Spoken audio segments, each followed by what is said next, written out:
Yeah, so go and come up and do the intro. So nice to see so many people here on an October evening.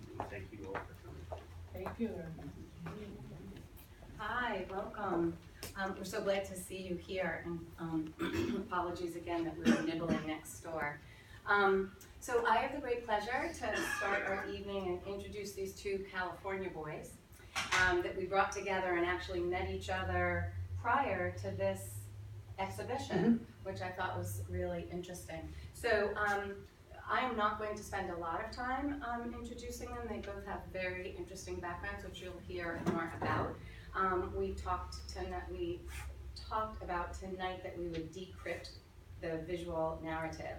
And I think it's quite an amazing story between what has happened for Jeff and what he has discovered in his own ability to expand his visual voice at the same time that he actually lost aspects of his sight.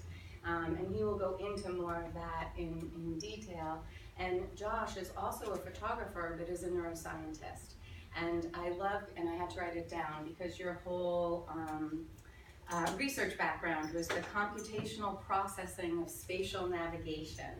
And what is really interesting is we're looking at the brain, and we're looking at how we see, and we're looking at the idea that what we see has so much to do with our perception, with our identity, with our memory, and that I like to say it's always more than meets the eye. No two people in the same place will see the same thing. So I welcome both of you and thank you, and I know that they put together a lot of ideas on how they can bring both of their expertise and their experience to us. So we'll let them have some time, and they both have visual things to share, but we'll have plenty of time for questions and discussion. So thank you. Thank you. And thank you everyone for coming. And please go to the Griffin, because that's as good as it gets. Believe me, it is fantastic. So, where do you want to start? Me, okay. So, my name is J. Frederick May, and I'm a former photojournalist and filmmaker. And in 2012, I suffered a fall and found out I had an aortic aneurysm, ascending aortic aneurysm, as it's called, which is a bulge in your aorta. And they did surgery a year later on it. And I had a stroke at that time during the procedure, and which I lost 46% of my vision. And that's, and I cannot pronounce the name. Lisa, can you help me with that? It's called homoonymous hemiopsia. And that's why I can't pronounce it. And, but my better half can. And what that means is, in both of my eyes, it's probably about like this over. I have no vision. But I don't know that I don't have any vision, because it's not a black line of demarcation like you would think with blindness. In fact, I don't really even go so much by an identity of being blind, so much as having a brain issue. And because I feel I can see just fine, because the blurred areas over here, my mind just makes up stuff to go there. Okay, so, and that's how this all started out. And that was after my procedure, I started having hallucinations. And they were literally these characters that would dance in the blurred area, like if I were having a conversation with you. They would dance about right here and do their thing, in a very crude animation type of way. And it's called Charles Bonnet syndrome. That's the actual terminology for it, which my doctors had filled me in on. And a lot of people are very traumatized by having this. Many are older and are just scared and won't tell anybody that they see these things. And because they're known to be very disturbing looking, I call them apparitions, because they are kind of startling. And that's why I use the term apparition. So my doctors had filled me in, this is what it is, and I was kind of mesmerized by them. Because it was almost, you have to glimpse them. You can't look directly at them. I couldn't say, I have this here, and I can just look at it and get the details of what it looks like. You have to pretend like you're not looking at them, because as soon as you look at them, they're gone. So it's kind of just a glimpse. So over the period of about 5 years of working on these on an iPad is where I started out. And they kind of came to their own. So I will get into the process. But one thing, if you have any questions while I'm talking, please ask it. Please. Will they in color? No, they're in a very simple black and white design, which I'll show you. And they're see-through. And they share a lot of characteristics of each other. They're individual characters, but some will have the same eyes, some will have the same lips, some will have the same hair, some will have, and it changes constantly. They move and they dance and they do all kinds of things. Now, in full disclaimer, I don't see these anymore. It was only the first 18 months that I got to see these, so I get other ones now, and they're not as exciting. They're just kind of boring. They kind of just people milling around over at the side, and they kind of come and go. But there's this. Did something happen at 18 months to make you stop I seeing don't that know. past? I don't know. They kind of transformed into something else, is what it was. They just kind of faded away and became something else. So now, and what they are at this point is, it's all over here, very far over, not in the main area. And because if I move my hand, I now can see my thumb right there. So what I get now is it's like a group that pays no attention to me whatsoever.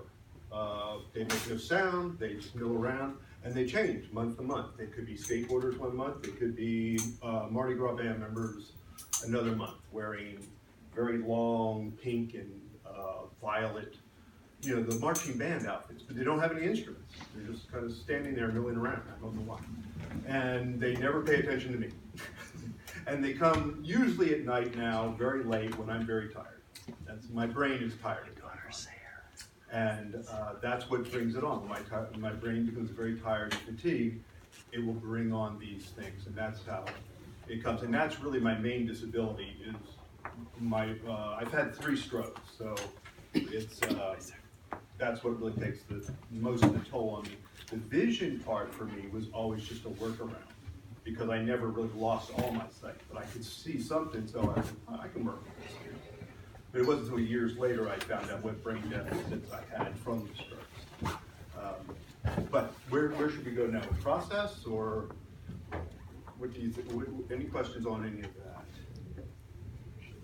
Jeff, you've got the. I know. I'm going to show them. Oh, yes, I'm yes. going to show. Do it all at once. I'll give you an idea. Has anyone seen any of my work? Okay. So this should be a surprise. I should say Okay, that- my work. This is what my apparitions look like. Right there. And when they move, they do this.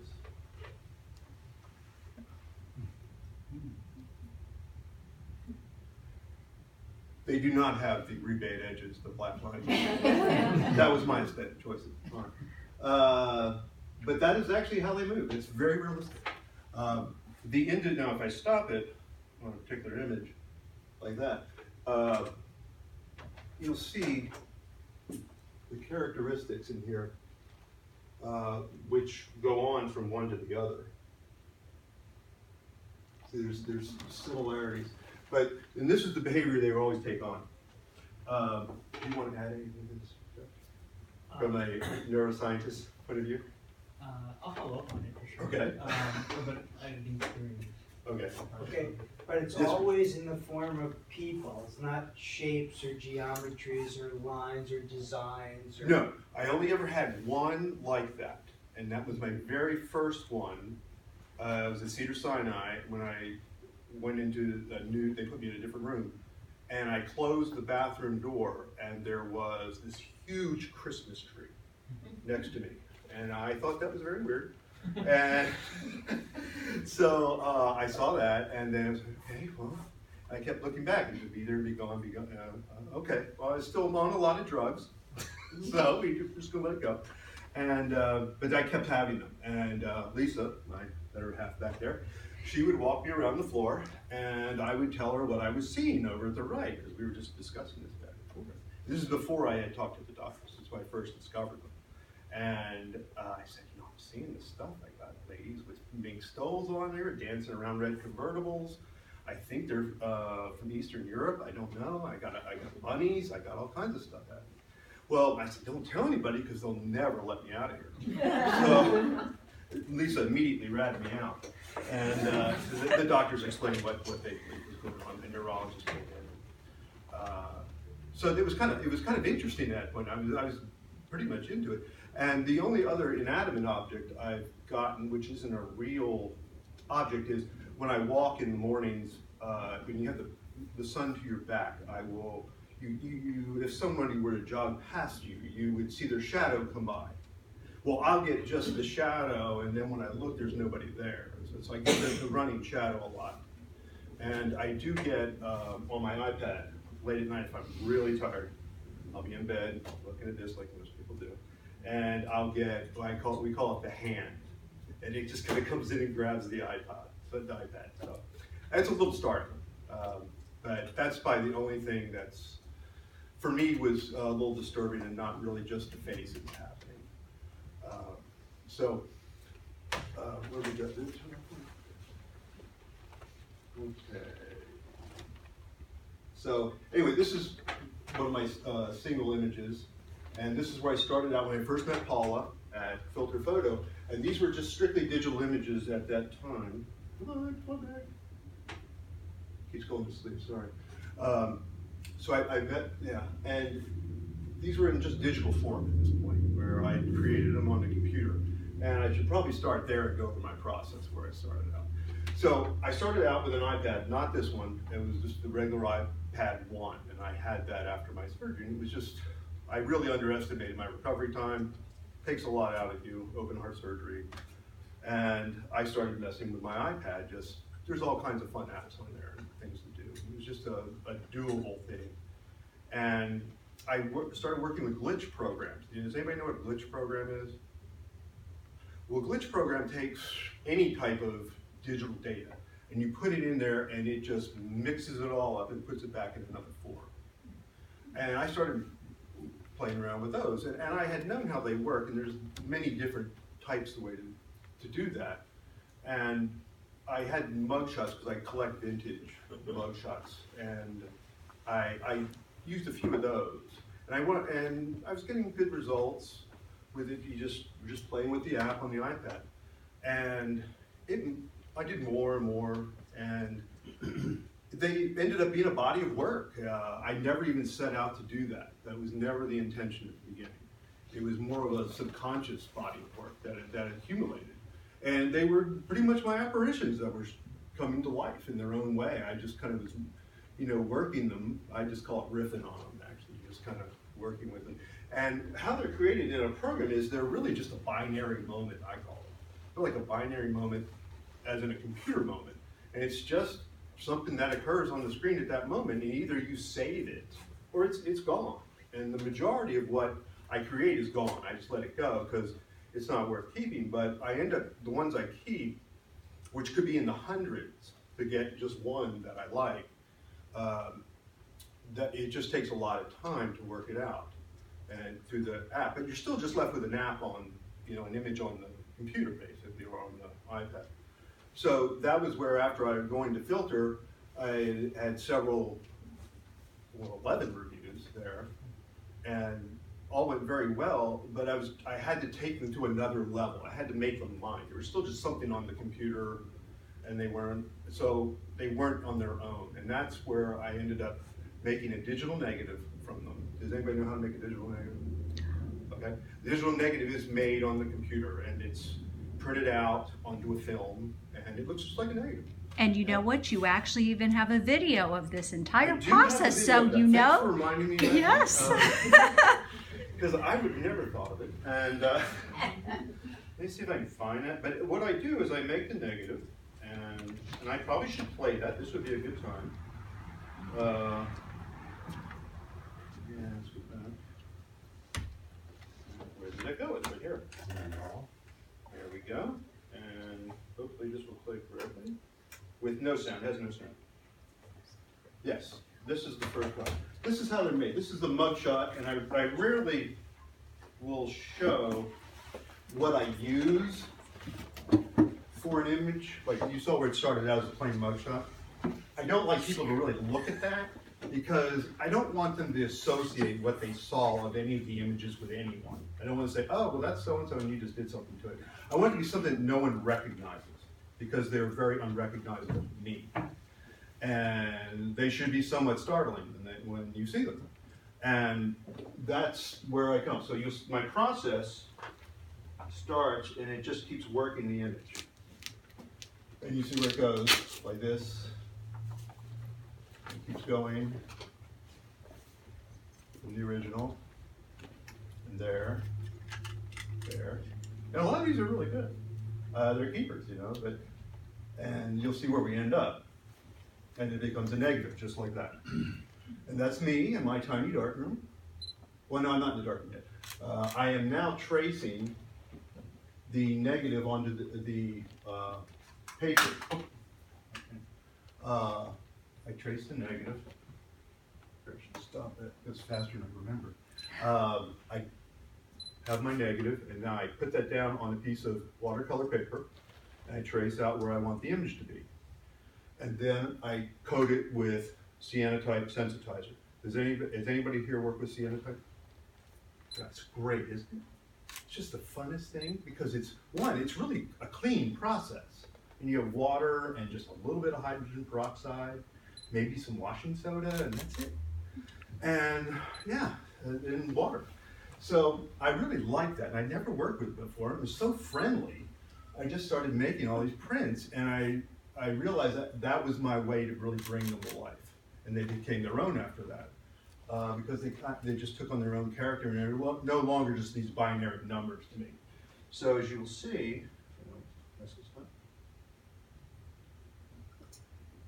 that's me, yes. This was put together in haste. So, this is where I'm actually, this is my little dark room. There I come, yes. Amazing, isn't it? And inside I go. It's quite small. You have to really close the door because of the air pressure. So this is where I'm going to take that, my sensitizer, A and B, mix it up. See, this is where I cut my finger with a Dexter mat cutter. And mix it up the sensitizer, and we're going to coat the paper. And I'm a terrible paper coater, by the way. I don't consider myself an excellent printer by any means. I know really good printers, and I'm not one of them, and this is not the way to do this. But I want it to be kind of unruly, shall we say. So this is the way I do it. And then however it's going to come out, it's going to come out. And because I have to come up, I found, with processes that take me out of the process.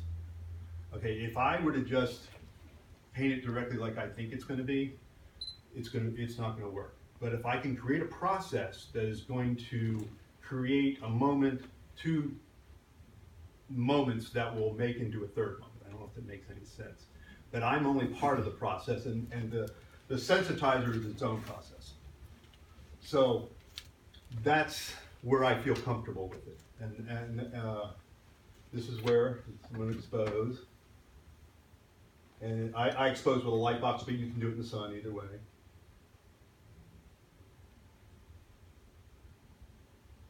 And big 20 by 24 frame. Bostic and solid. I did not make that. I did make everything else. And away we go. 25 minutes is my exposure. And it's being exposed to ultraviolet light, which are just really white black lights as they call them. And now I'm going to run water on it. And it's going to kind of bring on its own little, see, there it is there. And that's the latent image. And then we go. And you just pour water, as platinum printers say, it's all in the pour. And at this point, I will develop it for 2 minutes, and then I'll add a cap full of hydrogen peroxide to oxidize it. And it starts to come out. And it kind of becomes its own image. A little bit of peroxide. You see how thoroughly I measured that.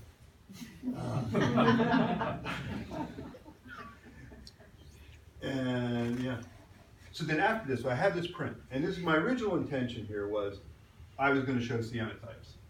And the more I work with cyanotypes, I was so in love with these things, but they're pretty fragile after you do all these things to them. And they became better as plates, I found out. So I would leave them, I'm leaving them as a plate that I scan at that point. And I scan it in 4 different scans, each one, because they're about a little bit bigger than my scanner. So I scan in 4 different scans and I tile them together. So I end up with a huge original file.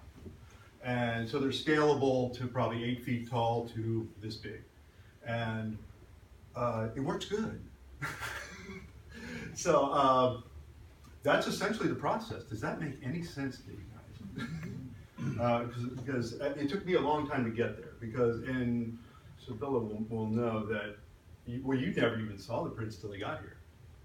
I mean, you knew the images, but you did not know what they were going to be printed like. Because it was right down to the last minute, yeah.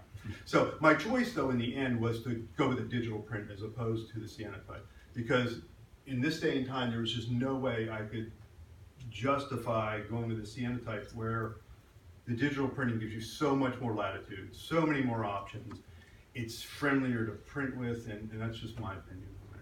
After lots of going back and forth, I went, no, it's the way to go. Yeah, it really is. And it's archivally, it's gonna be better. And it just gave me so much more area to play with it. So, oh, by the way, this is a great, has anybody ever used one of these? Where the hose, I got this from a guy named Bob Carney on YouTube. If you do cyanotypes, this is the way to go. Or platinum print. Have you just turn a tray upside down and put like a piece of glass on it, and then you use it for your bleaching, and you just squirt it down so you can bring it in and out. It's just really friendly.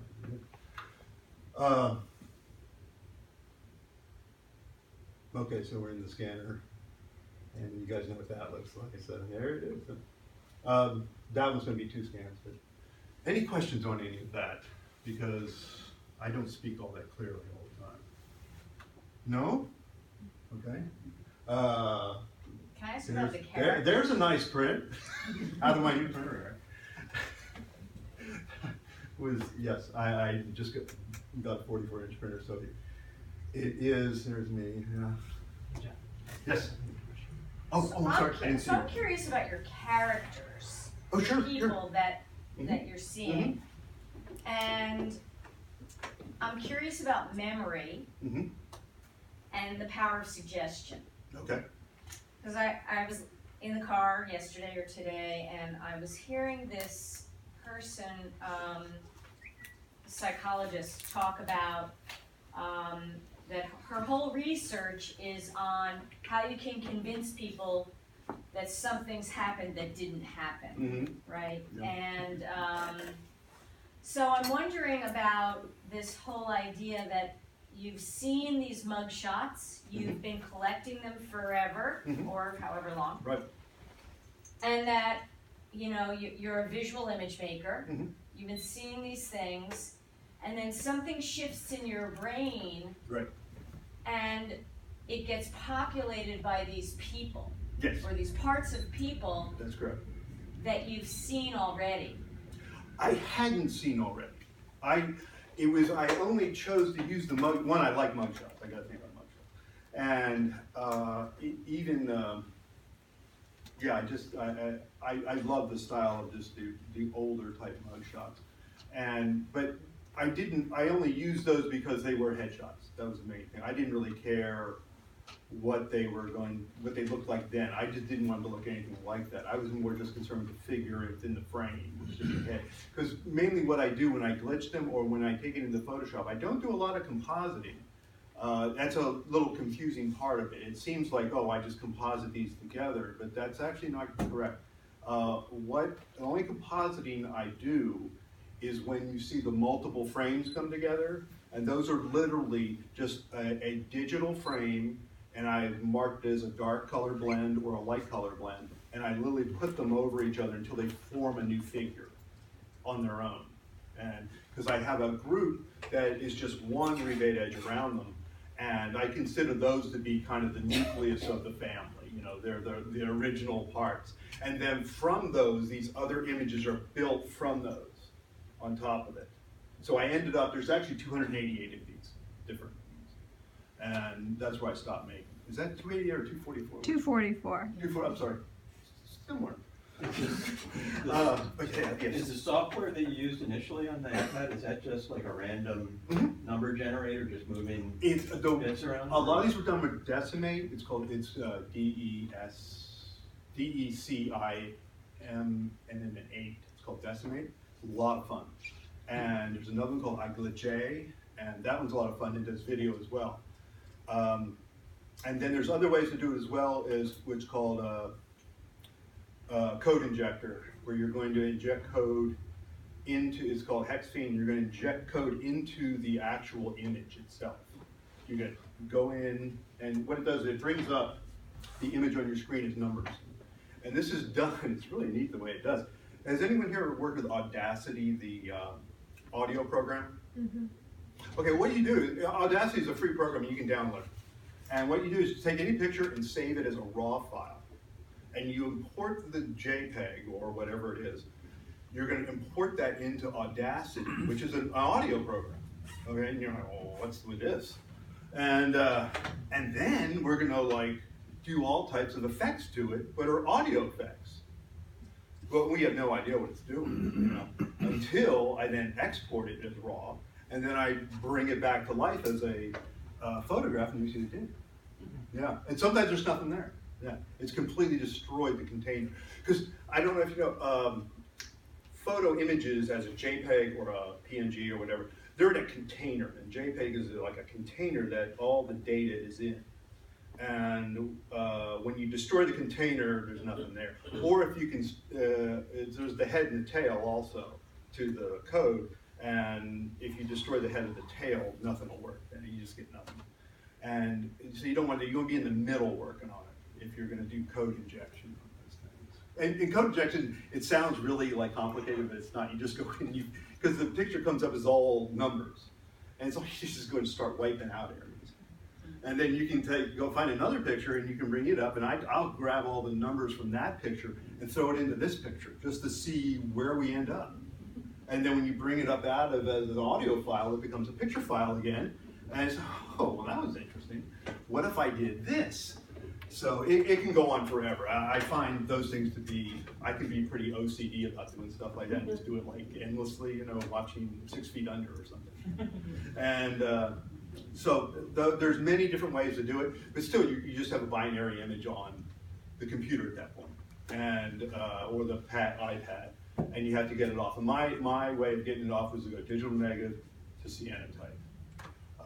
Yes? So when you were going through this whole process, did you just keep going until you saw something you thought looked good, or did you go to where you said, that's what I see?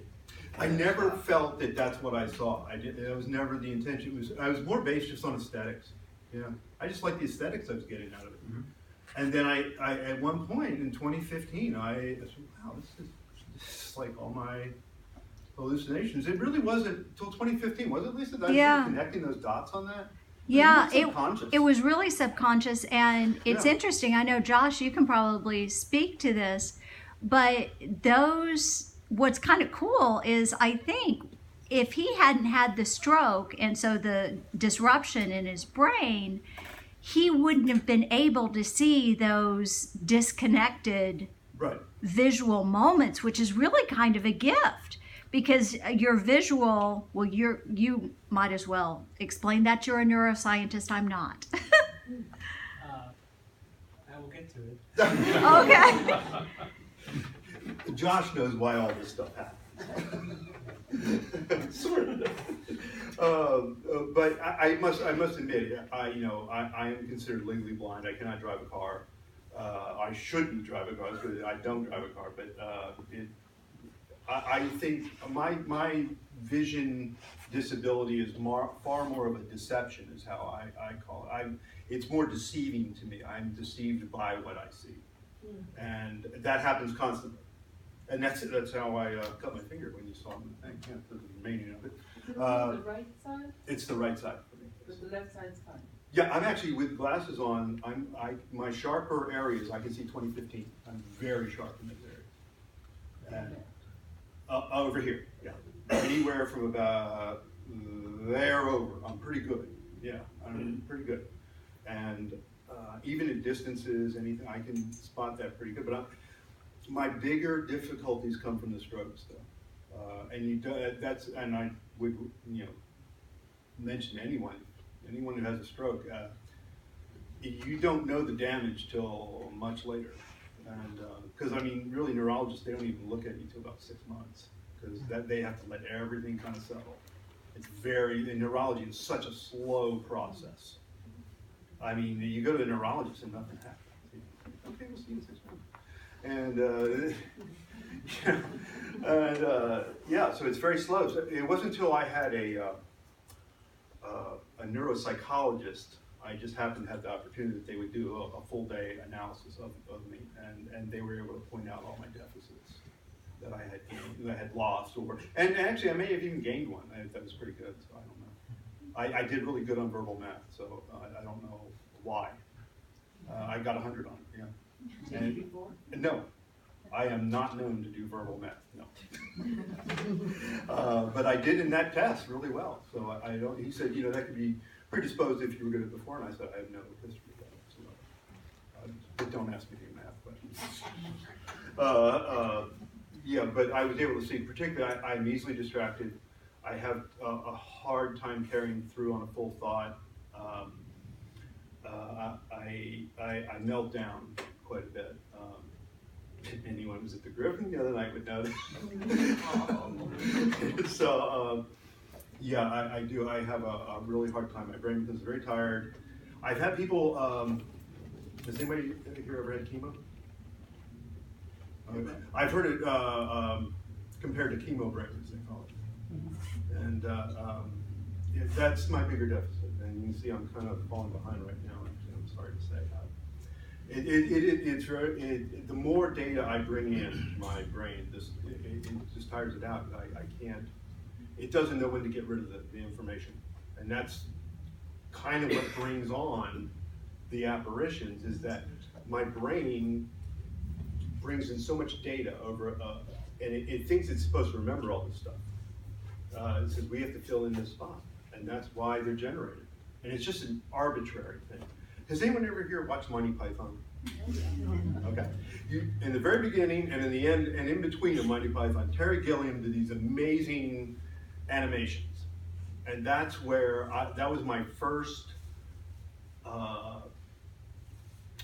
connection to my hallucinations was, yeah, they're like a Terry Gilliam animation. They were like that. They never really went together quite right. It was always kind of quirky. And so there was nothing ever very polished about it. Any more questions on? Yes. Don't you think that this is all part of, you were obviously creating before? Yes, that's true. And so that's more or less how creative minds work anyway. Could very well be. And yours just got a little shook up. That could very well be, yes, yes. Because. And like I said, I don't mean to belittle the situation, but I kind of enjoyed it. To be honest, I'm an inquisitive person, so I'm trying to look at these things, and I'm trying to figure out why it's this image. Why is my brain seeing this? Is it something in my memory? Where did they come from? Because I don't recognize any of these images. And that was always a really interesting part, trying to, is it something I saw earlier in the day, that I read it, see it on TV, and now it's popping up, and I never could put it together. Never could put it together. Yeah, there was absolutely no correlation.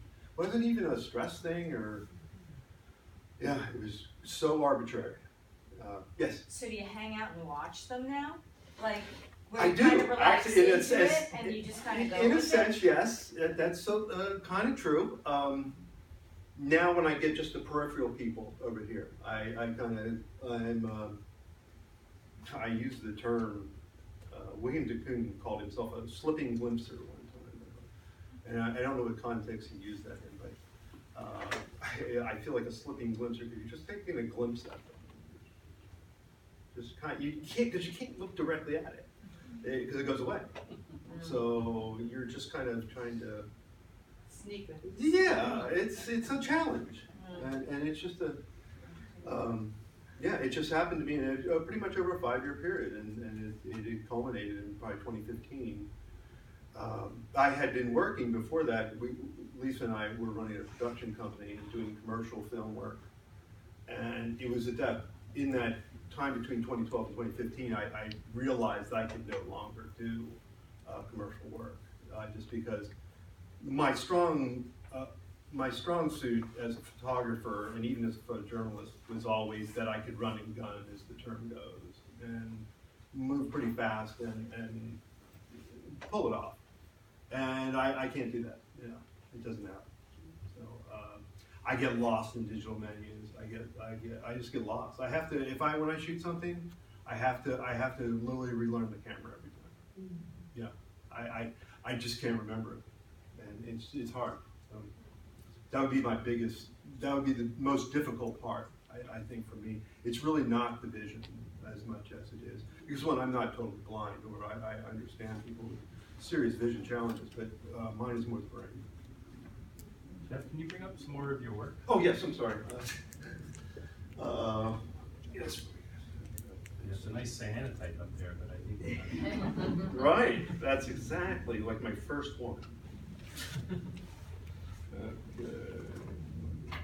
Okay, we're not going to watch the American Experience. And yeah, this one actually should just play through the images. Oh no, it's fast, I'm sorry. I thought it was a slow one. You see, it's quite a disturbing image. And you can understand where somebody, if they were not aware of what was going on, if you started seeing things like this on a daily basis, you would be a little concerned. You know, and if you look up Charles Bonnet syndrome, most of them are considered to be, very disturbing. They're described usually as disturbing. Oh, you're not fine. That's vibrating.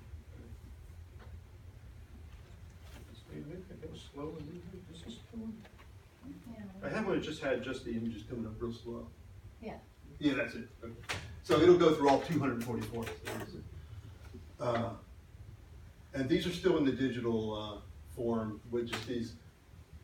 Oh, no, I should talk about this too. I'm sorry. A big thing for me, aesthetically, and this is strictly on aesthetics. I always like rebate images, and I like the film process. I grew up with film, and I like everything about it. And I put these on it. These are just digital rebates. They're funky, okay?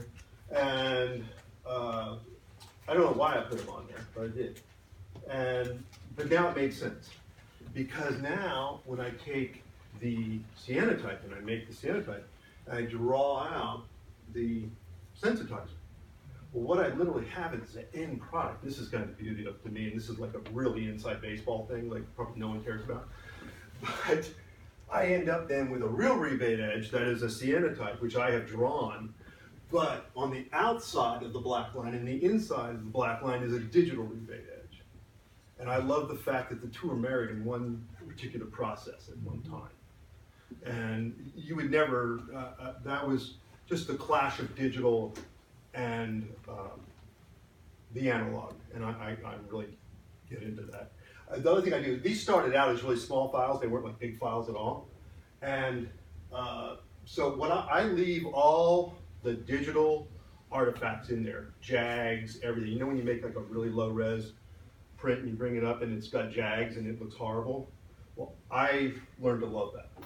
And what I do, I like that because I'm making a negative, and then when I take those ugly video looking JAGs and pieces of data and stuff, and you put them into a cyanotype, they come out looking pretty cool. So I was just in love with that process at that point. I love that look. And that's how that's how it went. Yeah.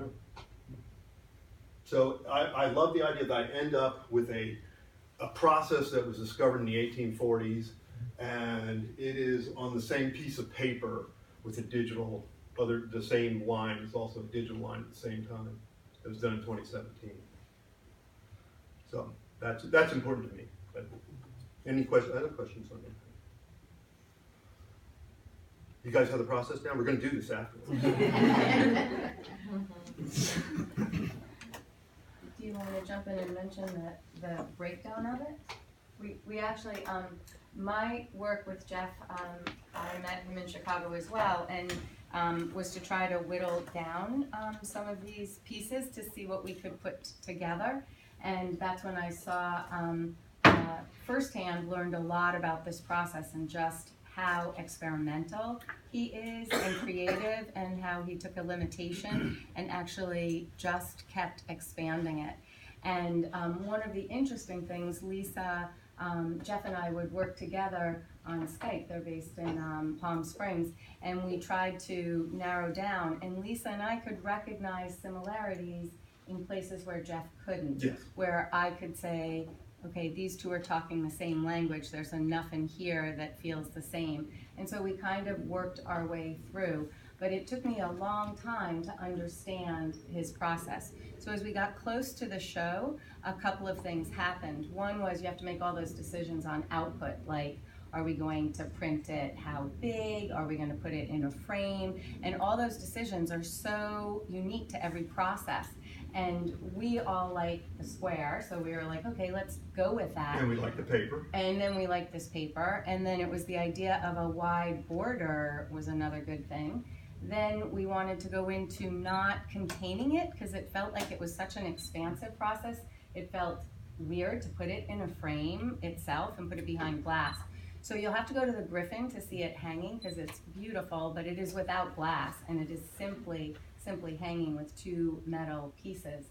But a couple of things that happened. One was, I asked Jeff to put, well, anytime you ask him something, it like happens. It's like, well, I didn't understand this, and then the next day I get a video of like the answers to all my questions.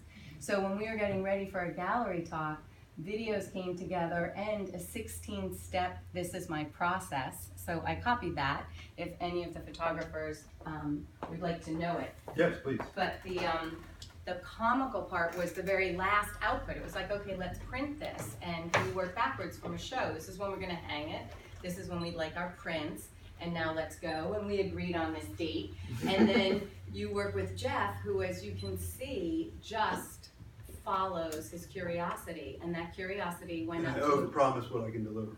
well, that doesn't matter as much as it was so comical to witness it, because it went up to 2 weeks before, because he kept finding new things to do. Yeah, it just. Like, he'd make his little recipe, and he's like, well, I had tea, but I didn't take down all the, amount, so I have to like work with that to get it again, and these cyanotypes are awesome, let's do that. And we shared some of those, and they're beautiful. But once he got into the ability to take the digital and again marry the alt process and old process with the new, he was on to something else. And comically, there was a delay in the paper, and he got his hands on canvas, and like literally about 3 weeks ago was like, let's do it on canvas. And it was like, and I'm no, not a big canvas let's person. I was not. like, wow, that's great. It was very fun. So I admired through this whole process just where his experimentation and curiosity took him, and turning something and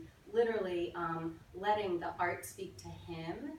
And it's been such a pleasure. So, and here are the steps. So I just wanted to pop in and say that. And in terms of the Griffin show, Paula often makes a thematic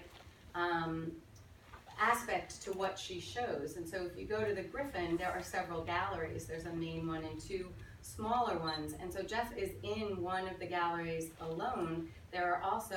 There's 6 artists in total, and it's all under the umbrella called Gray Matters, as in our brain.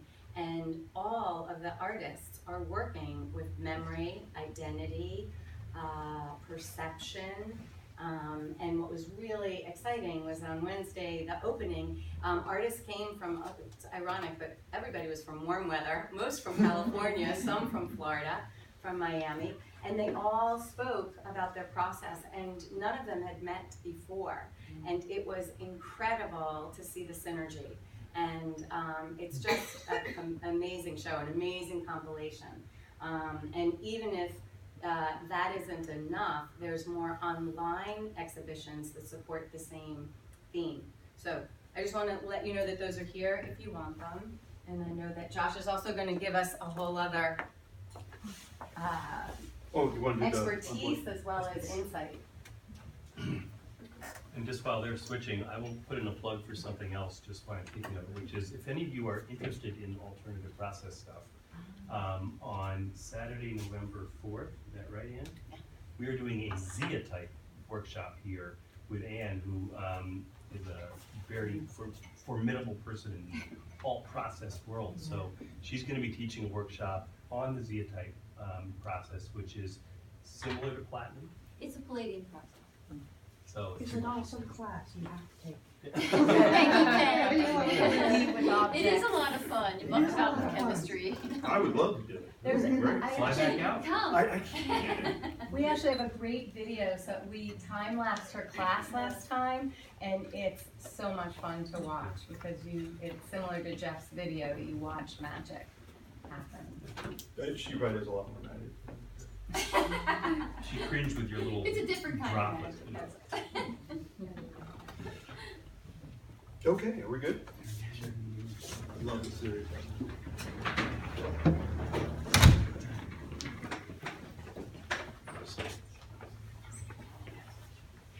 Hello everyone, my name's Joshua Saniana.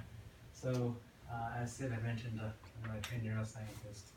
I'm not a neurologist, so I can't really speak to Jeff's medical conditions, but I can give you kind of insight about the basic brain functions and how it may lend itself to perhaps how Jeff perceives or thinks, to an extent. So the talk is entitled Decrypting the Visual Narrative. So the idea is, how does one actually understand the brain forms stories? And that's my interest. As I present, please feel free to talk or ask questions. Do you want me to dim the lights at all? Can't do them here either on or off. I think it's enough. Okay, good.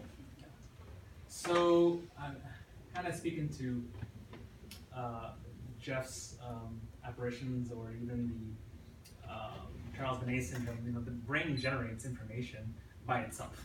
You know, we don't, and it's quite amazing because our brains are quite limited, and so are our sensory modalities like vision or hearing.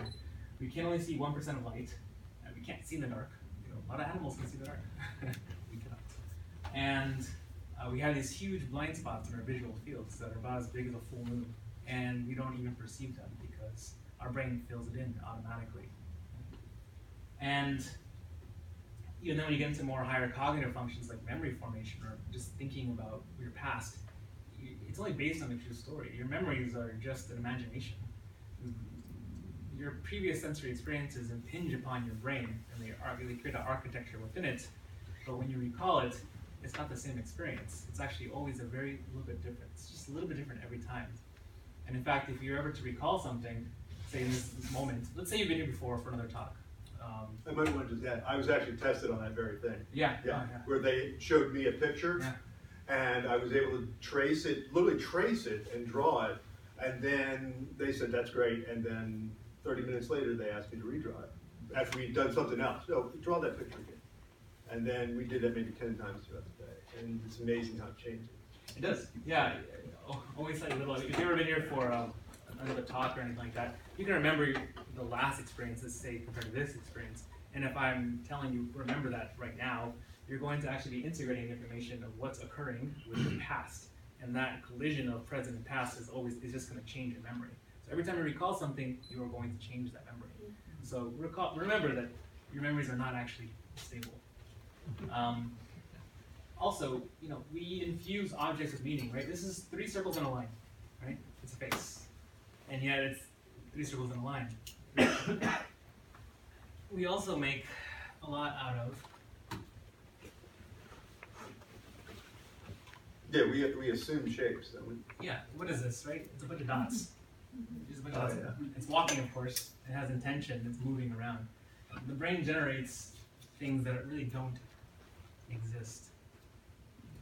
We make it exist. We give it meaning.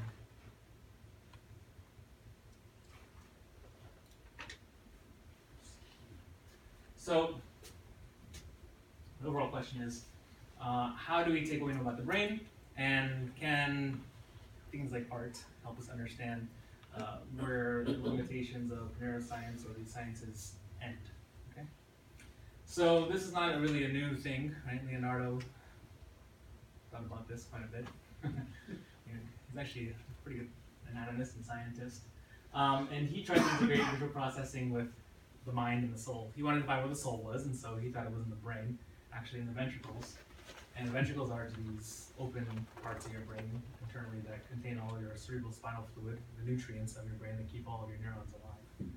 And this is a translation from Latin, but the soul can have the most complete and magnificent view of the infinite works of nature.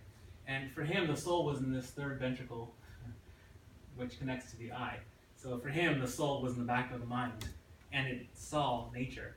And for him, the soul was motivation to understand nature, specifically to understand perspective, which in Renaissance art was a really important